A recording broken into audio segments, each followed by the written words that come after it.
Live from CNN Abu Dhabi, this is Connect the World with Becky Anderson.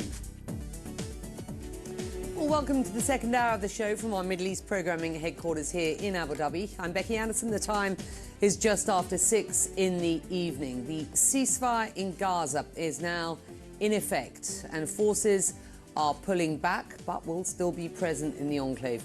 The US is planning to send 200 soldiers to the region to ensure this fragile deal holds. Well, the 2025 Nobel Peace Prize has been awarded to Venezuela's opposition leader, Maria Corina Machado. The White House criticized the committee's decision for passing over Donald Trump. And Save the Birds, more than half of the world's bird species are in decline, according to a new report. So what should the world do? Well, after 2 years of war in Gaza, a ceasefire is now in place. Israeli troops have begun to pull back. As that has happened, thousands of displaced Palestinian families are moving north. These are live images of those Palestinians moving north. The ceasefire officially went into effect at 12 p.m. local time in Gaza and in Israel just about 5 hours ago. That moment started the clock moving on the 72-hour countdown for the hostage and prisoner exchange that was agreed upon in the deal brokered by the United States. Well, Israeli Prime Minister Benjamin Netanyahu spoke earlier, thanking US President Donald Trump. I wish to thank President Trump for his global leadership and his tireless efforts in formulating the plan for the release of the hostages. Once again, he has demonstrated his great friendship toward our people and our nation. Well, CNN chief international correspondent Clarissa Ward back with us from Tel Aviv this hour. And Clarissa, I want to bring up a map for our viewers. These are the lines of withdrawal agreed upon for the initial stage of the deal. What happens next? Well, Becky, that's the million-dollar question. And what's interesting, because I've been putting in calls for the last 24 hours to the UAE, to Qatar, to Israeli officials, to various Palestinians who could potentially be tapped to be part of this technocratic governing force that would ostensibly assume power at some point inside Gaza. And what I am being told by absolutely everybody is that we can't start to talk about phase 2 until phase 1 is complete. Phase 1 being ostensibly the next, now I guess 67 hours, but that crucial 72-hour window whereby ceasefire takes effect, Israel pulls back to this so-called yellow line. 20 living hostages are handed over. 28 deceased hostages are hopefully also handed over. And, of course, 1,700 Palestinian detainees who have been held since October 7th are released. And 250 Palestinians serving life sentences are also released. So there are a lot of moving parts. Now, we know that what will be crucial to what comes next, Becky, is this so-called international stabilization force. We heard the Pentagon yesterday talking about the fact that CENTCOM, Central Command, will be sending 200 U.S. troops to the region who will be working alongside Egyptian, Qatari, Turkish, and UAE forces to try to put together a kind of force that will essentially work to facilitate in any and every way they can these next phases of this so-called plan. And one defense official telling me crucially that a big part of this would be about facilitating the secure distribution of aid, which has been so lacking inside Gaza, but which now there's a little bit of a question mark, right? Because the IDF has pulled back and its international aid organizations going in, who is ostensibly protecting or managing security in those spaces now that the IDF has pulled back, now that Hamas is in effect incumbent upon them to disarm and essentially recuse themselves of leadership inside the Gaza Strip. So there's a big question mark on that specific issue and what exactly that stabilization force will look like, where it will be based, how quickly that aid will then be able to get in. In the last 24 hours, we have seen some 500 trucks going in, which is a far higher number than we have seen in a very long time indeed.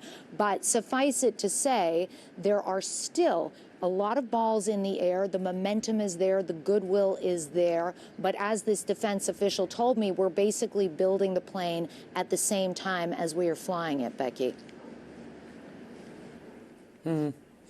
Let's just do a little bit more on the detail that we do have at this point. Israel has published the names of the 250 Palestinian prisoners due to be released. How is this hostage for prisoner exchange going to take place? What details do we have at this point?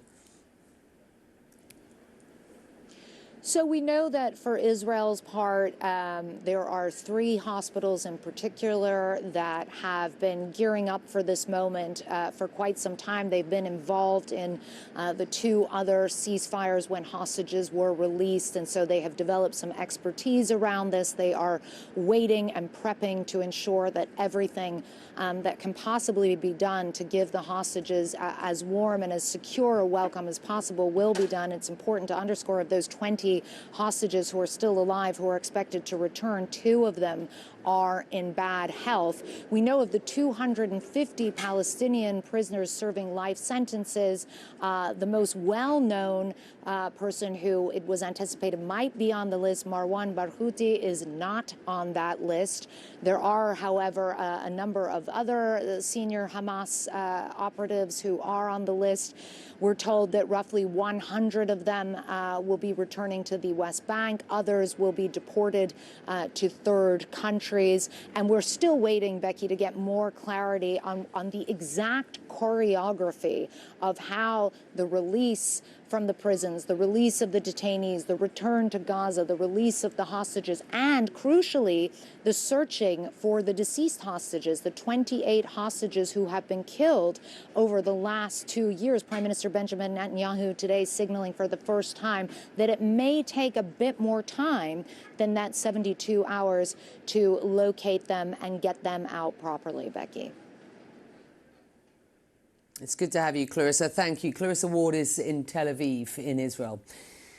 Well, relief agency officials say they are hopeful that the ceasefire will, of course, allow for a sustained increase in aid reaching people in Gaza. In fact, the head of the UNRWA, the United Nations Agency for Palestinian Refugees, says they have enough aid for the entire population of the enclave for 3 months ready to go.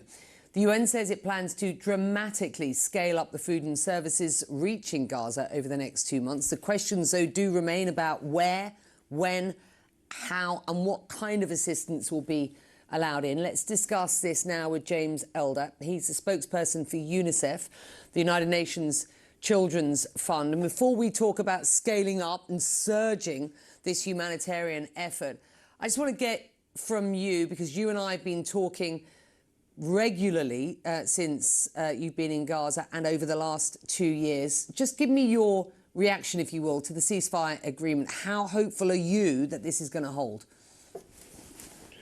Becky, I have to tap into the hope from Palestinians, which is immense. Now, they're very savvy to watching 2024 and all those ceasefire agreements get blown up before parents had a chance to promise their children a night of safety. But the reason their hope is so great, of course, is that Palestinians have had everything taken from them: homes, loved ones, the ability to protect your children, the ability to feed your children. They've had their dignity stripped away. The one thing they have is hope. So, yeah, when I was in Gaza 24 hours ago, joyous scenes driving through and seeing children for the first time, you know, wall-to-wall smiles. So there's immense relief. They absolutely know that there's a lot to be done and the devil's in the detail. But for now, as your images showed, they're voting with their feet. They're heading home. They're back to the rubble. Yep, and their parents suggesting, and I really want to underscore this, a sense that they can breathe once again. There's hope, there's relief, but this sense they can actually breathe is important.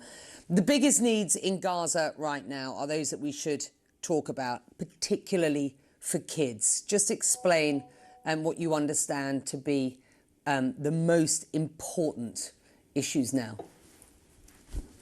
There's a famine. So nutrition, the damage is being done. You know, malnourished children end up quite frequently being stunted. That has a cognitive decline. So we are looking at irreversible damage if this doesn't stop. So getting nutritional food to children, but also to mothers, Becky. 1/3 of all births in the first half of this year were to malnourished babies or to babies who went straight into incubators. The second one, it's winter. Winter is coming. So 2 years of this, children's immune systems have been compromised like never before, Becky. They're shattered, right? So UNICEF, this is a big thing we've looked at. We've been planning this since summer. 1 million blankets, every child under the age of 10 to get a winter pack, every baby to get 2 winter packs. You add malnourished children living in tents to the cold and the rain, then we start to again see massive deaths on the ground, just like the 20,000 children killed from the airstrikes above. What about schools? I mean, we have heard from the head of UNRWA, who says more than 600,000 kids in Gaza are waiting to get back to school. Is that realistic in the foreseeable future at this point? It's a great question, Becky. I think one of the reasons Palestinians have this hope for a better future, but they know that the better future is synonymous with education. And there is a reason in that ceasefire a few months ago why things returned so quickly. They started rebuilding our Shifa. People talked about, you know, supermarkets being full. That's based on something. That's based on an education rate. That's based on engineers and on doctors and on nurses and on computer scientists, one of the highest literacy rates in the world. But education, like agriculture, like the economy, like healthcare, has been under attack. So yes, as UNRWA says, UNICEF says, it is fundamentally critical. Now 90%, 80% of schools are damaged or destroyed. We'll do temporary learning spaces, anything. But the level of trauma, which is unprecedented, we can't even start to treat post-traumatic stress syndrome in children because it's being intersected. There is no post yet. It's day-to-day trauma. That has to start with the classroom. Yeah. If Gaza's to rebuild, if Palestinians are to take agency again, education is that bedrock. That's right. The UNAID chief, Tom Fletcher, who I've spoken to, you know, so many times since he took his role here, has said that 170,000 metric tons of food, medicine, supplies are ready to be surged into Gaza. The plan is to dramatically increase food assistance and services into Gaza in the next couple of months. The detail on logistics, not clear at this point. What do you know? I mean, will this once again be a UN mechanism? How is that going to work? Yeah, it's not as complicated as you imagine. It's straightforward. If Israel, if they allow trucks to flow and if they open multiple entry points from Israel, so both those things are political decisions, not logistical, open lots of entry points and allow 1,000 trucks a day, then the UN will do what they did in the ceasefire, what they did in Afghanistan, what they've done around the world. So it's very, very simple. If Israel will facilitate this aid to flow, then we solve this problem fairly quickly, not the trauma, not the education, but the nutrition, the tents, the winter clothes for children, very, very quickly. A lot has been talked about looting. Tom Fletcher's talked about looting. It's been a reality. Looting occurs when you deny a population food, water, medicine, everything for 3 months and then allow a few trucks in down one route. Get rid of that. Enable, like we did in the ceasefire. There's no black market when you flood the Gaza Strip with aid. So if we're allowed to do our job, then yes, the United Nations and those very brave Palestinians living in tents under fire, then this starts to change very, very quickly. But Israel has to show that political willingness. I hear you say if, so there are still outstanding questions about just how this is going to work and who is guaranteeing what at this stage. It's good to have you, though, James, and I can see your enthusiasm at what feels like a real intersection at this point. We can't say that the war is over for good at this point because there's a lot of work to be done. But the ceasefire is in place. If we can see the hostages, see those Palestinian prisoners released and get this humanitarian surge in, it's going to make an awful lot of difference, obviously. It's good to have you, sir. Thank you very much indeed. James Elder in the house for you. Right, US President Donald Trump thought he was a contender, but the Nobel Committee went a different direction. The woman known as Venezuela's Iron Lady is now the latest Nobel Peace Prize recipient. The Norwegian Nobel Committee has decided to award the Nobel Peace Prize for 2025 to Maria Corina Machado. She is receiving the Nobel Peace Prize for her tireless work promoting democratic rights for the people of Venezuela. Well, Maria Corina Machado is the leader of the democracy movement in Venezuela. She was a presidential candidate in Venezuela's 2024 election, but President Nicolas Maduro's regime blocked her from running. In the past year, she has been forced into hiding due to serious threats against her life. Well, my colleague Isa Suarez is following this story for us from London. And what more can you tell us about Maria Corina Machado? Isa? Good to see you, Becky. Look, in the eyes of many Venezuelans, because this is a win, I think it's important to say, and this is something I know we'll hear from her, not just for her, but indeed for many Venezuelans, the millions Becky, who have left. But she is, in the eyes of many, she is a formidable and pretty fearless opposition leader who, like you said, has faced death threats, intimidation, as well as relentless attacks. And she has continued to stand firm, of course. Like you mentioned, she has, she wanted to throw a hat in the ring for president.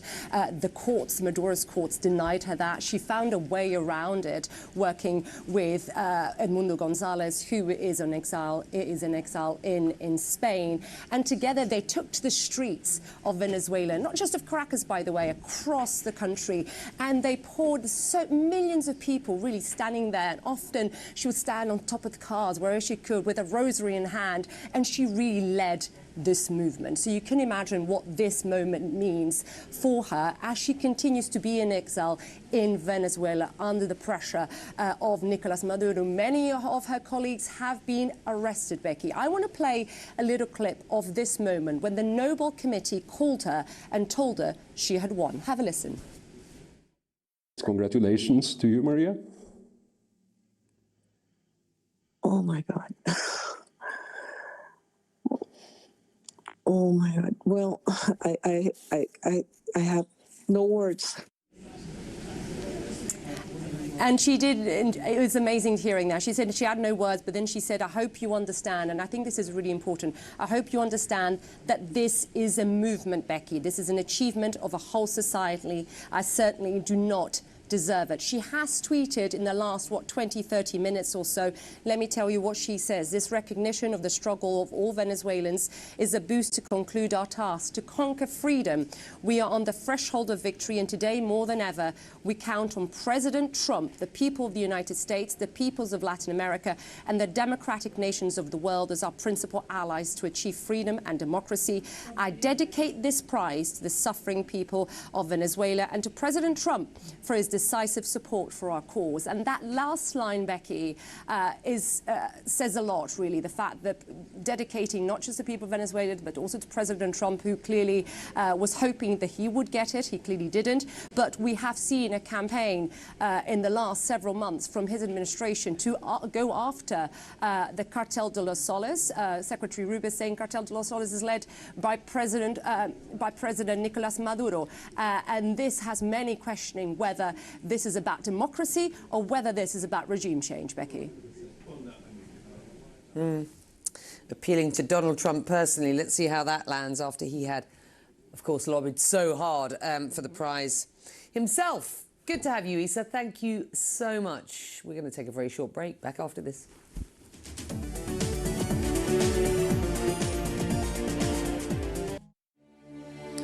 We are closely following President Donald Trump's moves to address what he says is out-of-control crime in some US cities. Right now, the Trump administration is appealing a federal judge's ruling that blocks the president's National Guard deployment in the Chicago area for 2 weeks. Now, that ruling came after another judge temporarily stopped the administration from sending Guard members to Illinois, one of several legal battles over the president's push to deploy troops to cities that he calls war zones.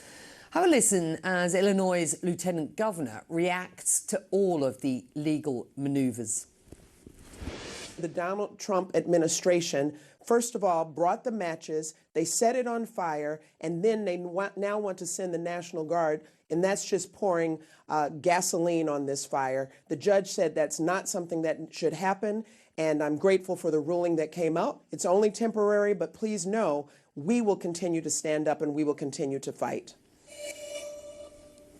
CNN's Whitney Wild following the story for us from Broadview Illinois, which is just west of Chicago. There is an awful lot of legal back and forth in this story. Just break it down for us, if you will. Well, what we know now is that this judge, April Perry, a Biden appointee, has decided that the Trump administration cannot federalize the National Guard to move throughout Illinois, and that includes right here in Broadview. We are outside an ICE facility where yesterday, before the ruling came down, there were several members of the National Guard who were clearly visible. Over my shoulder, if you take a look here, you can see this facility. This has really been the flashpoint, Becky, for many of these protests. And as you see, it's very quiet. We've seen some federal agents coming in and out of this building, but so far this morning, we have not seen a single member of the National Guard. Meanwhile, yesterday, there was also a ruling over this fence that you see over my shoulder. This fence has been here since September 22nd. It was put up after there were clashes between protesters and law enforcement here. The city of Broadview had pushed the administration to take this fence down. Again, this was put up by ICE. They were asking ICE to take it down, concerned about the imposition it puts on the people who live and work here, but also their ability to react in an emergency like a fire or if an ambulance needs to get in and out of here. There was major concern that that would be a dangerous imposition. A judge agreed and has now told both sides, Broadview officials as well as the Trump administration, to come back today at 2 o'clock Central with their plan for how this fence is going to come down. So that's another major development here today. This ruling that limits the National Guard, that puts this temporary restraining order on their ability to move throughout Illinois as federalized by the administration, is a major win for Illinois leaders. Here's more from Illinois Attorney General Kwame Raoul.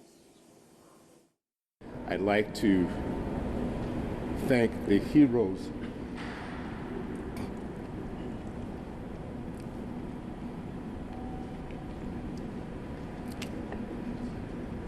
behind me who have stood up not just for the citizens of the city of Chicago, citizens of the city of Broadview, citizens of the state of Illinois, but I might add that this is an important decision not just for the state of Illinois, but for the entire country. Becky, this follows similar rulings that we saw in California, in Portland, Oregon. This case here in Illinois will now go to appeal, so we will see what happens after that, Becky. Good to have you, Whitney. Thank you. Well, France could get a new prime minister today. French President Emmanuel Macron is due to announce his choice. That person will face the uphill challenge of pulling the country out of political gridlock. Now, of course, this follows the shock resignation of President Macron's ally, Sébastien Lecornu, on Monday. Melissa Bell has been with us all week, and she continues to follow what is the latest political turbulence for us. She joins us now from Paris. Melissa, there are reports that the French president could appoint the prime minister who just resigned. So just explain what's going on here and who we might expect to lead the country going forward. The government, That's right. The very prime minister who announced his resignation on Monday was urged by President Macron to stay on and try and see what he could find by Wednesday, then went on French television Wednesday night to say there would be another prime minister within 48 hours, might be that actual prime minister given another chance. Even now, the heads of all the French political parties, apart from the far right and the far left, are holed up with President Macron inside the Élysée Palace trying to hammer something out. We understand the French president had supper last night quite late with Sébastien Lecornu and then hammered out what he hopes will be a deal acceptable to everyone. This is according to French press reports. Becky, looking at what kind of budget might be acceptable to all of those main moderate parties, looking also at the suspension of some points of that very controversial pension reform. You'll remember of the last couple of years, we spent so much time in the street seeing the protests. In the end, it was forged through Parliament. There is word that there could be some negotiation on suspending some of those elements in order to get members of the left on. Then what we expect to hear is either that they've managed to find some kind of agreement, and therefore, yes, the idea that Sébastien Lecornu might be given another go at forming a government on the basis of that agreed upon budget and those reforms, in order to try and get a budget through, of course, before the end of the year, because it is by Monday that it has to be finalised in order that it can be presented to Parliament in time to be in place for 2026. Becky, that's one scenario. Another is that this meeting goes very badly, and we heard a number of the heads of parties speaking on French radio, television, in the press today, very critical of this latest last-ditch attempt to try and find consensus. So we'll see. The alternative to this agreement being found, and we should hear fairly shortly, Becky, would be a dissolution of Parliament. Those are essentially the two options we have before us, and we should know within the next couple of hours which of those it's going to be. But finally, this latest period of instability will come to an end, and we'll have some certainty at least of what to expect over the next few months for at least until the end of the year. Becky. We'll stay on it, Melissa. We can rely on you to report on the decision as soon as it is made. Thank you. Melissa Bell is in Paris. When we come back, we'll discuss the role regional actors like Iran may play in President Trump's Middle East plans. That is up next.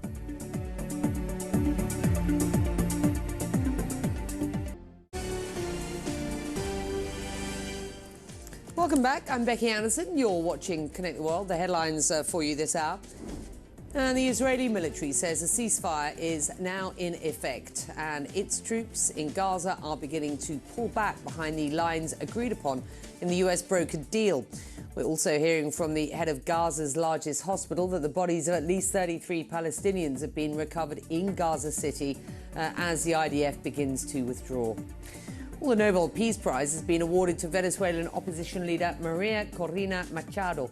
The Norwegian Nobel Committee praised her, quote, tireless work promoting democratic rights for the people of Venezuela and for her struggle to achieve a just and peaceful transition from dictatorship to democracy. Well, at least one person is known to have died after a powerful earthquake struck the Philippines earlier. The magnitude 7.4 quake was centered off the coast of one of the country's southernmost islands. It briefly triggered a tsunami warning, which has since been cancelled. Well, more now on our top story. The Israeli military says its forces are beginning to pull back behind the lines in Gaza set out by the ceasefire deal. But the IDF says, and I quote, troops will continue to be present in various areas of the devastated enclave.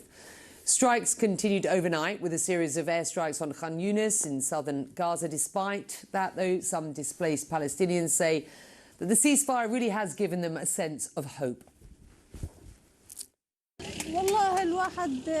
Throughout the war, we lived through extremely difficult conditions. But after the ceasefire was announced, we finally felt a bit of relief and peace of mind. Although we lost our children and our homes, we are happy and pray that God will compensate us with something better. Well, US President Donald Trump is expected to visit Israel on Monday. That is according to Israeli police. Monday is also the day that could see the hostages being released. Well, as the Gaza ceasefire takes hold and the US president gets set to head to the Middle East, questions over the role of other regional countries, including Iran, are coming into focus. Earlier this week, President Trump alluded to Iran's role in the Gaza peace plan and saying that the US destruction of Iran's nuclear sites allowed for a deal to be made. This deal would not have been possible, or if it was, it would have a tremendous cloud over it, because you'd have a country with a nuclear weapon that was not obviously very friendly. And the power of nuclear weapons is something that we shouldn't even be talking about. It's so massive. And so by doing that, we now have something where actually Iran and a number of people have been talking about a deal, but it's a very much different Iran. And frankly, we've had some very good conversations, and as you saw, they blessed the deal. They put out a few hours ago a statement that they agree with the deal and they bless the deal. That's a tremendous thing. I believe if they had a nuclear weapon, there would be a whole different. Even if we made the deal, it would have a very dark cloud over it because of what could potentially happen. Well, despite the president's comments, details around Iran's possible role in the peace plan and its regional role do remain unclear. Joining me now to discuss this is Vali Nasser, Johns Hopkins University School of Advanced International Studies, professor and author of Iran's Grand Strategy, a Political History. Before we get on to what Trump said, 'cause I want you to sort of pick that apart for me, I would like to start with your take on this Trump-brokered peace plan for Gaza, which, of course, is the through line to any prospect for further peace in the Middle East. Your take? I think it's a big win for President Trump because he's already achieved something that his predecessor could not do, which is to force Israel to accept a ceasefire when it was in the middle of a war and he didn't want to do so, and also to basically rally America's allies around the region to also support the deal from the Arab side and push Hamas to agree to it. So the fact that Hamas agreed to release the hostages, the Israelis agreed to ceasefire and release prisoners, is already a big win. It's much farther than the United States has come since the start of the Gaza war and the Hamas's attack on Israel on October 7, 2023. Well, of course, you and I know, as do our viewers, that the detail on the further detail on the rest of this sort of 20-point plan is rather sketchy at present. But what do you make of Donald Trump's view on Iran's acceptance of the peace deal? We heard him talking there earlier. Is he overstating Iran's statements, do you think? No, I don't think so. But also, it goes to the point you just raised. I mean, everybody understands that this is not a peace deal. This is a ceasefire and prisoner exchange agreement. It has to go a lot farther and a lot more has to happen before the ceasefire and prisoner exchange actually metamorphoses into a peace deal. So what Iran is supported, and that I think is doing so because its new friends in the region, Qatar, Saudi Arabia, and Turkey, were behind this 20-point plan, asked it to do so, was to support the prisoner exchange and support the ceasefire. And I think Iran's game plan, much like Hamas's, is not to give Israel the excuse to blame a failure of President Trump's initiative on Iran. Iran's own relationship with the United States is right now very, very tenuous. There might be talks, there may not be talks, there might be resumption of hostilities. And the last thing Iran wanted was for President Trump to blame Iran for the collapse of his Gaza initiative. So the Iranians played it very, very cleverly. They basically put the onus on the Arabs and the Palestinians to deal with this, and they said we're not standing in the middle, and if there's a ceasefire, cessation of hostilities, that's a good thing. Iran and the US have halted nuclear talks. Overtures during the UN General Assembly a week or so ago failed. What do you make of the lack of a deal and talks going forward? And is this going to be an issue for the IRNA down the line? Yes, it is. I mean, obviously, we're in a very tense period because the United States did bomb Iran's nuclear program. That halted conversations between the two sides. But there's still ambiguity about where does Iran's nuclear program stand? What is the future of the program? Will Iran decide to rebuild the program? How far will it go? And how will the United States handle Iran? There was no meeting of minds in New York. Iran was put under new UN sanctions, draconian sanctions, that has made the issue tense. But it doesn't mean that there's not a pathway to negotiations going forward. The United States doesn't want a deal, wants Iran's nuclear program to go away. Iran also needs a negotiated settlement to this crisis. So I think the door to diplomacy is not closed.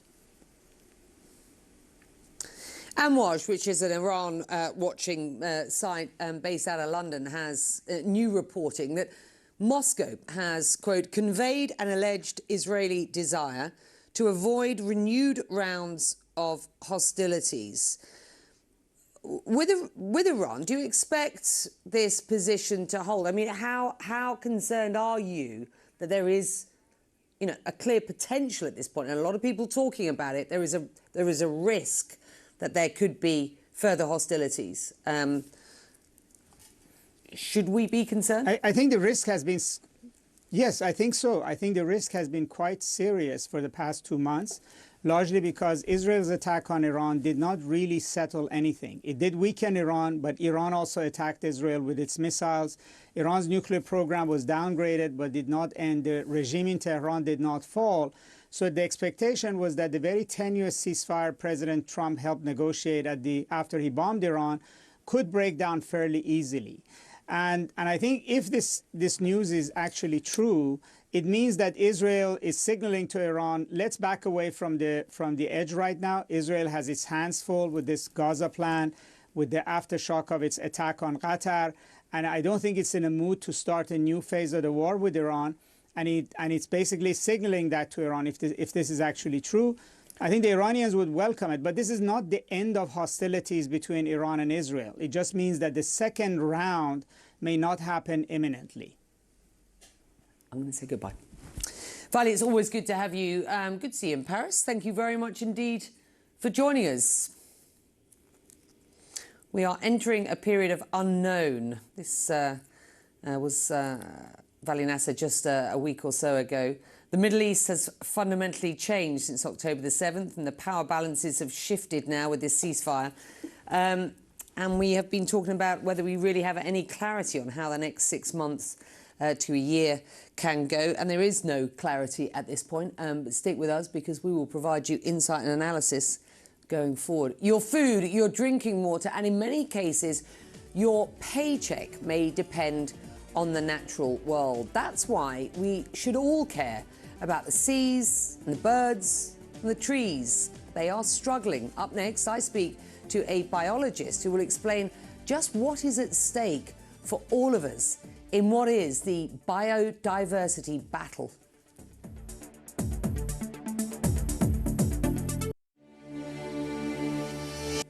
Well, you, like me, may have an inherent appreciation for nature and a general understanding of how important it is to the richness of our lives.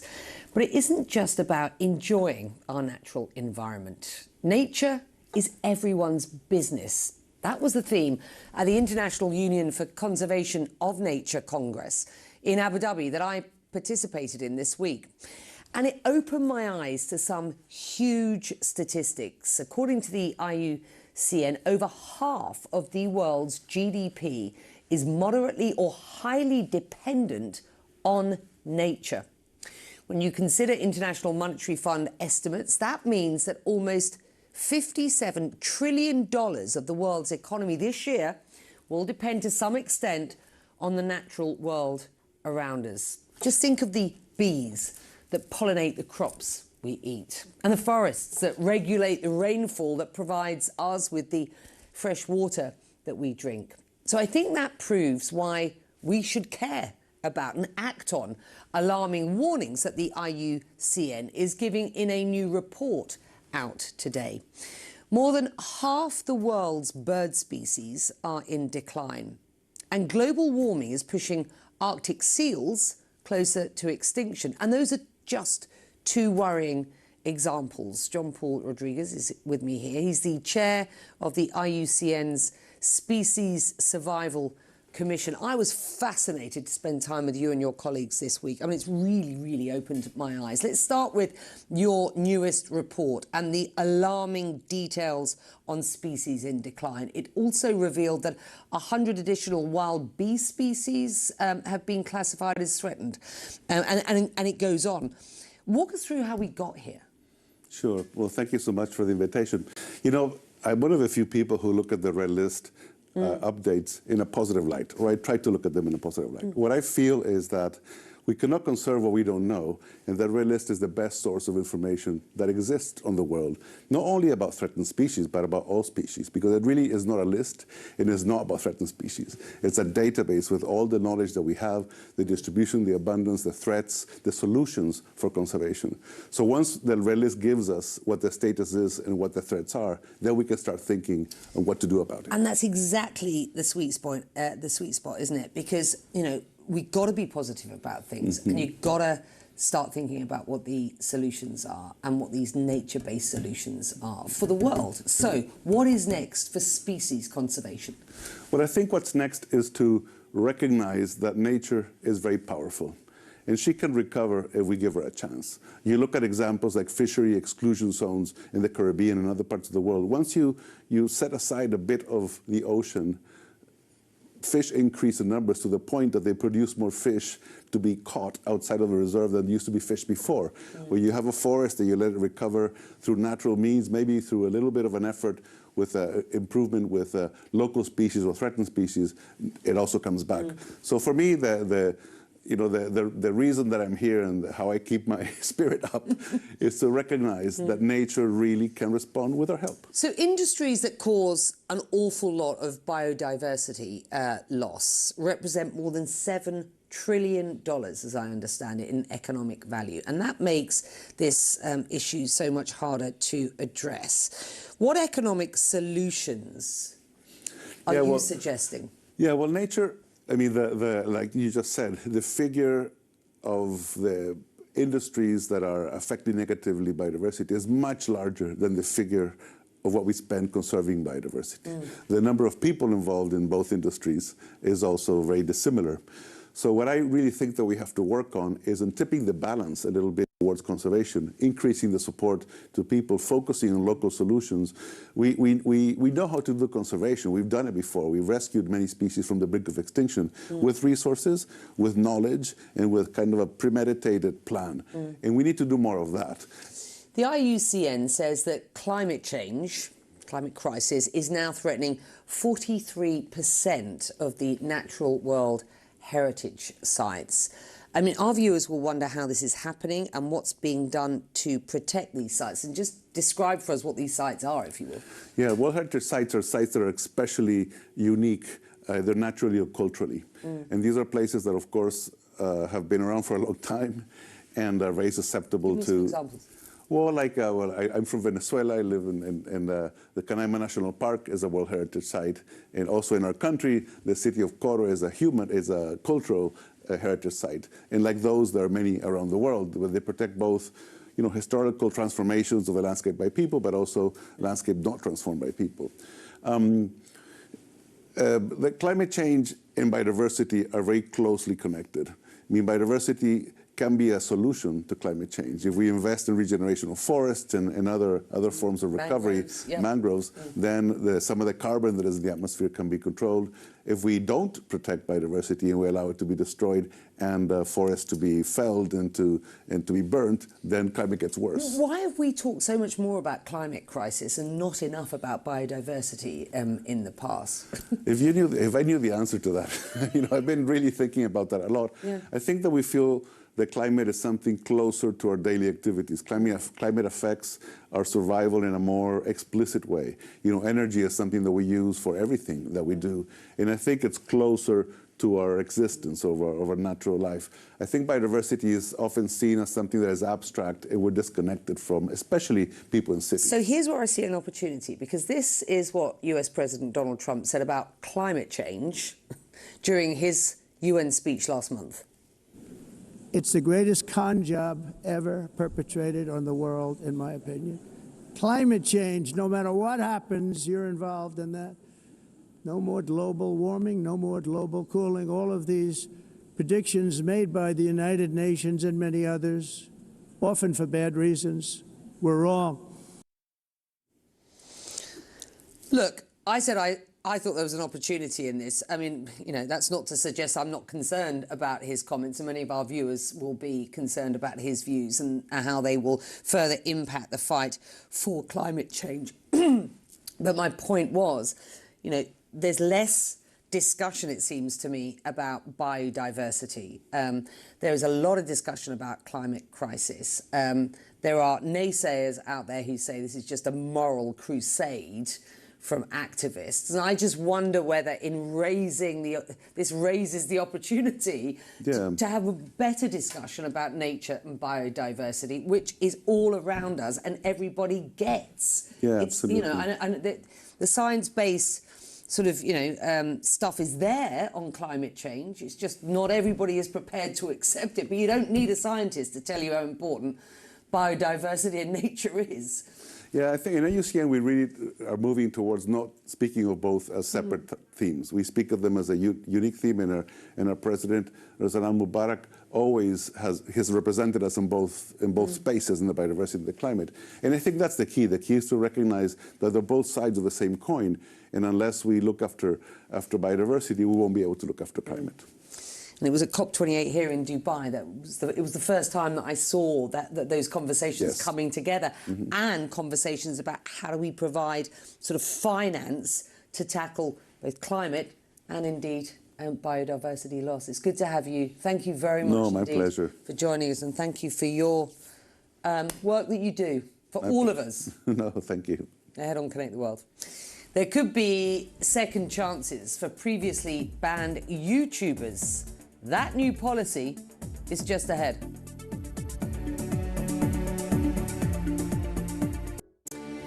Well, YouTube is giving previously banned users the opportunity to create new accounts. Past rules barred users from continuously posting misinformation about COVID-19 and the 2020 US election outcome. But these prohibited users may now return and perhaps even earn money on the platform. Now, this follows an investigation by Republican lawmakers into potential pressures on tech firms by the Biden administration. CNN tech reporter Claire Duffy joining us from New York. Just explain what's going on here. Yeah, Becky, I mean, this is just the latest example that we've seen of a major social media platform pulling back on some of its content moderation efforts. Now, this comes after YouTube in recent years has done away with those rules that you mentioned, which previously prohibited repeatedly posting misinformation about COVID-19 and the outcome of the 2020 election. And now it says it wants to give users who were banned from the platform for violating those rules a chance to return. So users, as of yesterday, will have started to see the opportunity to apply for a new account on the platform. If they're approved, they'll have to start fresh, so they'll have no followers. But what I think is really interesting and important to note about this is that those users, if they're approved, will be able to re-upload old content as long as it complies with YouTube's current guidelines. So we could potentially see users re-uploading content about COVID-19 or the 2020 election that previously contributed to their banning, but no longer violate YouTube's rules. And YouTube says this is an effort to give those users a second chance, but I do think it is important to note that this comes, as you said, amidst pressure from Republican lawmakers. We've seen many of these big tech platforms starting to sort of realign their moderation efforts and their policies around the perspectives of President Trump and other conservatives. YouTube actually announced this policy change in a letter to House Republican Jim Jordan, who had led this investigation into whether the Biden administration had pressured tech companies to take down certain kinds of content. And YouTube did, in that letter, point the finger at the Biden administration, saying that it did feel pressured to take down some of these kinds of content. So potentially a second chance for some of these YouTube users. But I think it's important for YouTubers to be aware, too, as they're watching the platform, that they may start to see some of this content, this misinformation that previously was banned back on the platform. Becky. Good to have you, Claire. Thank you very much indeed. Well, that's it for Connect the World. Stay with CNN. One World is up next. From those working with me here, it is a very good evening, and those working with us around the world wish you the very best.